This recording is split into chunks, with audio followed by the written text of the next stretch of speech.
देखिए, ये दावे तो जिस समय इनकी योगी साहब की सरकार आई उत्तर प्रदेश में, तब से हो रहे हैं। लॉ एंड ऑर्डर को मेंटेन करने की बात करते हैं, बहन बेटियों की इज़्ज़त बचाने की बात करते हैं, बेटी बचाओ बेटी पढ़ाओ की बात करते हैं। ये क्या केंद्र में जो बैठी मोदी सरकार है उसका भी ये नारा रहा। इनका तो जो चुनावी एक मुद्दा रहा, जो आधार रहा, इस पे इन्होंने चुनाव लड़ा। इन्होंने विपरीत जो पुरानी सरकारें हैं उनके सरकारों के खिलाफ एक ही नारा दिया था, चुनाव ये जो लॉ एंड ऑर्डर की बिगड़ती व्यवस्था। अब इस सरकार का दुर्भाग्य ये रहा, जब से सरकार आई उत्तर प्रदेश में लॉ एंड ऑर्डर की इतना ज़बरदस्त क्राइसिस है। अब तो मैं ये कहता हूँ कि यहाँ पर एक अजीब सा डर हो गया है। कल मैं देख रहा था टीवी पर, तो ब्राह्मण डरने लगे हैं। ब्राह्मण क्यों डरने लगे हैं? क्योंकि लोग आपस में बात करते हैं, तो ब्राह्मण है ना, तेरा एनकाउंटर होने वाला है। तो एनकाउंटर स्पेशलिस्ट हो गई है सरकार, वादों से मुकरने वाली सरकार हो गई है। माहौल कब से बना है कि लोग डरने लगे हैं, तेरा एनकाउंटर हो जाएगा? लोग आज बेबाकी तरीके से बोलना भी नहीं चाहते। ये डर का माहौल देखिए बीजेपी ये जो सरकार है वर्तमान में, इसके खून में, इसकी प्रैक्टिस में, इसकी आदत में है कि लोगों को डराकर उनसे काम निकलवाना या उनका शोषण करना। अभी शोषण करती आ रही है। आज आप ये देख लीजिए, उत्तर प्रदेश में मेरा मुस्लिम समुदाय का जो व्यक्ति है कितना सुरक्षित है या कितना अपने आप को स्वतंत्र महसूस कर रहा है। आप किसी भी मुस्लिम समुदाय बेल्ट में जाइए, आप उनसे एक बार बात करके देख लीजिए। मैंने तो लास्ट में भी देखा था जिस समय कोरोना का इन्होंने, आप कह रहे बात करके देख लीजिए। हमारी टीम सर्वे कर रही है, हम जब लोगों से बातचीत करें तो उनका भी कहना है कि कहीं ना कहीं गुंडागर्दी कम हुई है, कानून व्यवस्था बेटर हुआ है। फिर कैसे देखा? नहीं, गुंडागर्दी से मतलब क्या है? अगर आपने हाथरस में एक दलित समुदाय की बेटी के साथ दुराचार किया, उसको आपने रात के 2 बजे चोरी छुपी जला दिया, तो क्या ये गुंडागर्दी नहीं है? ये आरोपी के खिलाफ कार्रवाई हुई ना सर? आरोपी के खिलाफ आप एक एक्यूज को लेकर आते हैं, रास्ते में आपकी गाड़ी पलट जाती है, क्या ये सरकारी गुंडागर्दी नहीं है? गुंडागर्दी का मायना क्या है? क्या मुझे क्रिमिनल एक्ट में गुंडागर्दी को डिफाइन करना पड़ेगा कि सरकारी गुंडागर्दी क्या है और आम गुंडागर्दी क्या है? सरकारी गुंडागर्दी हो गई ना। अब सरकारी गुंडागर्दी अगर हो रही है तो इसकी जिम्मेदार तो सरकार है। आज कितनी बेटियां सुरक्षित हैं, आज कितनी बेटियां का बचाया जा रहा है, कितनी बेटियों को पढ़ाया जा रहा है। अब आप, मैं कहता हूं, उत्तर प्रदेश की बात क्यों कर रहे हैं? आप गोवा में चले जाइए। गोवा के चीफ मिनिस्टर ने क्या बयान दिया? दुर्भावना और दुर्भाग्य है ये कि ऐसा व्यक्ति, ऐसी घटिया मानसिकता रखने वाला, ऐसी घटिया सोच रखने वाला आदमी एक राज्य का मुख्यमंत्री है। मतलब गोवा जैसी सुरक्षित जगह पर भी आप बोल रहे हैं कि रेप नहीं होंगे अगर ये नाबालिग बच्चियाँ, जो छोटी बच्चियाँ हैं, रात को बीच में आना छोड़ दें। What does it mean? मतलब आप मेरी फ्रीडम को रिस्ट्रिक्ट कर रहे हैं, आप मेरे जो मौलिक अधिकार है उसका हनन कर रहे हैं। आपसे आपका सुरक्षा तंत्र चलता नहीं, आपसे आपका लॉ एंड ऑर्डर आप मेंटेन नहीं कर पाते, और आप सीधा दोष धर देते हैं कि लड़कियां बीच में रात को लेट नाइट निकलती हैं, 10 बजे निकलते हो, रेप के चांसेस ज़्यादा हैं। इनके मैं कहता हूँ यूपी में भी देख लो, इनका जो आपके उत्तराखंड के मुख्यमंत्री थे, बीजेपी के थे, उसका क्या बयान था? उसका बयान ये था कि लड़कियां फटी जीन्स पहनती हैं तो इसलिए एक्साइट करती हैं। What does it mean? मुझे लग रहा है ये लोग वो हैं जिनका परिवार नहीं है। जिसके परिवार में बहन बेटियां होती हैं तो थोड़ी सभ्य तरीके से बात करता है। अभी दुर्भाग्य है, आपने उत्तर प्रदेश में एक ऐसे व्यक्ति को बिठा दिया जिसका परिवार नहीं। ये दुर्भाग्य है कि आपने केंद्र में एक ऐसे व्यक्ति को बिठा दिया जिसका परिवार नहीं। तो ये बहन बेटियों का दर्द ये समझने वाली सरकार नहीं है, और गुंडागर्दी सरेआम है। लेकिन वो तो कहते हैं ना सर, आप परिवार पे उनके अटैक कर रहे हैं, लेकिन ये हम सब जो है, हम सब उनके परिवार हैं। वो कह रहे हैं कि हम उन्हीं के फिक्र करते हैं और हमारे विकास के लिए वो काम करते हैं। आप वजह बता दीजिए, जब से योगी जी आए हैं आपके विकास का एक वी भी अगर सुना हो, क्या विकास हुआ? बताइए, एक काम बता दीजिए जो योगी ने विकास का क्या हो। 8वां साल चल रहा है योगी जी का, मोदी जी का। 8 साल में एक काम बता दो जो मोदी जी ने विकास का क्या हो, सिर्फ एक काम। मैं ऋणी हो जाऊंगा। स्मार्ट सिटी, कौन सी स्मार्ट सिटी? हाँ, क्वोटो बना रहे उसको, वेरी गुड। जहाँ पर पूरा 4-4 फीट पानी भरा हुआ है, क्वोटा बना रहे हैं। मैं सुन रहा हूँ स्मार्ट सिटी। क्या है स्मार्ट सिटी? आप जाओ गांव में, आप जाकर रिपोर्टिंग करो गांव में जाकर। बनारस में देखो कितनी बुरी हालत हो रही है इस समय। वो तो प्राइम मिनिस्टर का बड़ा आदर्श गाँव था ना। कौन सी स्मार्ट सिटी? गाजियाबाद, आपको पेपरों में आता है कि गाजियाबाद विश्व की सबसे सुंदर शहरों में से एक है गाजियाबाद। आप जाइए भोपापुर के अंदर, आप अपने यूपी गेट पे देख लीजिए, आपका किसान यहाँ पर पड़ा हुआ है, कौन सी सुविधाएं आपको मिल रही हैं? कौन सी सुविधाएं? तो ये कोई बकवास, ये जुमलेबाजों की और लफ्ज़ों की सरकार है। इससे ज़्यादा मैं क्या कहूँ।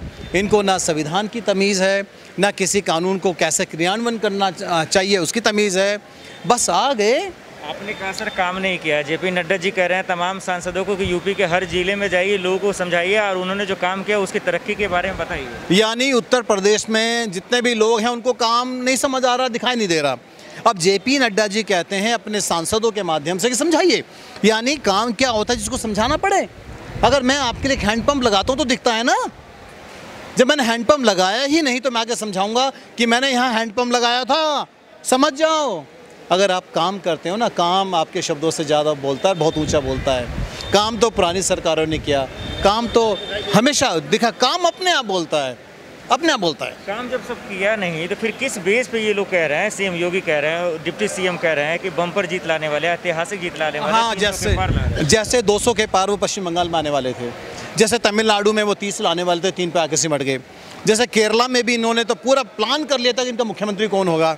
तो ये आसाम में अब जिस तरीके से घटनाएं घटी हैं, आप एक सबक ले सकते हैं पश्चिम बंगाल से, क्योंकि इनके सारे नेताओं की काबिलियत है। और वो काबिलियत क्या है, मैं तो कहता हूँ 543 सीटें हैं ना मेरे लोकसभा में। अभी आप देखना आने वाले टाइम में 24 में मोदी जी कहेगा इस बार 1000 पार। ये लोग संख्या से ज़्यादा बढ़ते हैं। एक बार मोदी जी से पूछा, मोदी जी आप तो इन जिलों में हार गए। कहता नहीं, हार कैसे गए, हमने तो हार का नाम जीत रख दिया, प्रयागराज बना दिया, इलाहाबाद प्रयागराज हो गया। यानी ये तो नाम बदलने वाली, नाम बदल के उस पर मोदी जी योगी जी को टक्कर कौन देंगे? हम देंगे। हमसे मतलब उत्तर प्रदेश का नागरिक देगा, हमसे मतलब उत्तर प्रदेश का एक वोटर देगा, हमसे मतलब मेरा किसान देगा, हम देंगे। Completely agree. हाँ? लेकिन टक्कर कोई पार्टी ही ना देगी, बहुत सारी पार्टी के सहारे ही देंगे ना।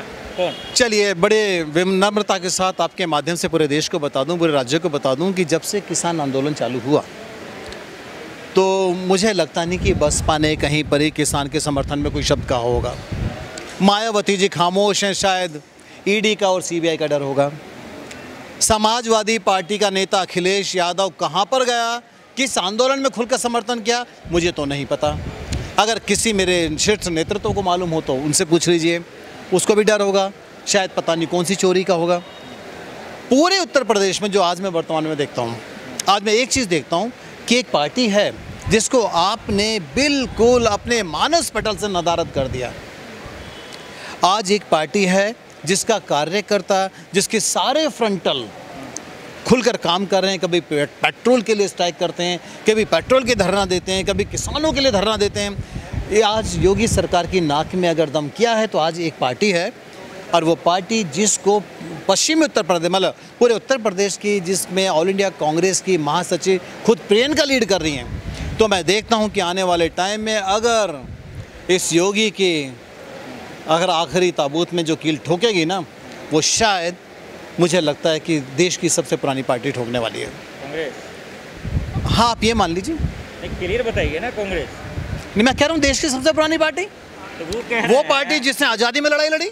बीजेपी वाले कह रहे हैं डिप्टी सीएम कि अगर आप सपा एसपी और इसको मिला भी लेंगे ना कांग्रेस को, तो उनका कुछ बिगाड़ ना पाएंगे। अहंकार तो यही होता है ना मेरे भाई। सुबह क्या था वो बनर्जी, जो ममता बनर्जी के खिलाफ लड़ा था, शोभित, क्या नाम है इसका, उसने कहा था कि अगर मैं शुभेंदु अधिकारी, उसने कहा था अगर मैं 50,000 वोटों से हार जाऊं तो राजनीति छोड़ दूंगा।